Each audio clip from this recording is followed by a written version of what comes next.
The digital revolution, understanding Web 3, we are witnessing the most transformative technological shift of our era. Web 3. For many, Web 3 remains a complex and elusive concept, especially when trying to understand its ties to blockchain and cryptocurrency. This course is designed to break down the fundamentals and connect the dots, giving you a clear understanding of Web 3 and its impact on the digital world. Are you ready to dive into the next generation of the internet? Let's start from the beginning. Web 1. The information age. It's difficult to imagine life before the internet, yet it has only been around for about 3 decades. Initially, the web was a tool for academic and governmental research, functioning as a vast digital library. In its early days during the 1990s, Web 1 was often referred to as the information web because its primary purpose was to provide access to research materials and facilitate communication via email. However, Web 1 was largely a read-only experience. While users could browse and send emails, they couldn't contribute content or interact beyond consuming static pages. Content creation was restricted to a select group of developers, making the internet a one-way street for information dissemination. The main advantage of Web 1 was its ability to connect people worldwide, but it lacked user-driven content creation.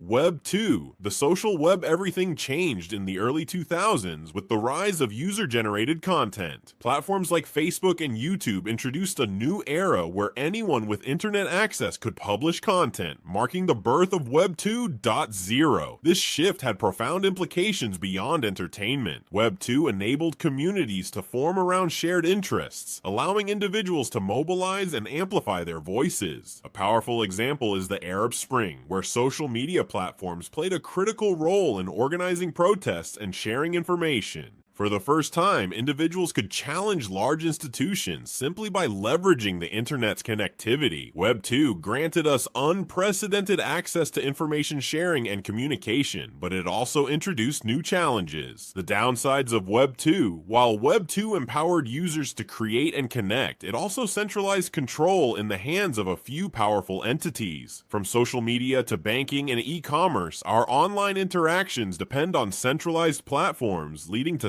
several key issues. Lack of digital ownership. In Web 2, we rely on centralized platforms to access our accounts, whether for social media, banking, or content creation. However, these platforms control the data and can restrict access at any time. If a social media company bans your account, you lose everything: your posts, connections, and personal data. Essentially, users generate content, but corporations own it. Your data becomes a product. When you sign up for online services, you entrust companies with sensitive personal data. Unfortunately, many of these platforms profit from your information, selling it to advertisers or using it to influence consumer behavior. Moreover, centralizing vast amounts of data in a few databases makes them attractive targets for hackers, putting users at constant risk of breaches and identity theft. Point 3. Centralized control.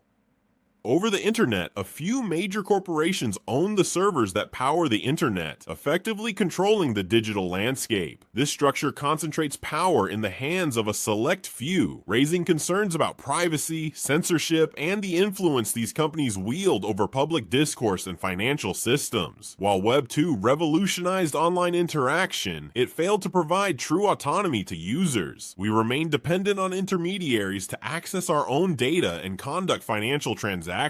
But technological progress doesn't stop, and that's where Web 3 comes in.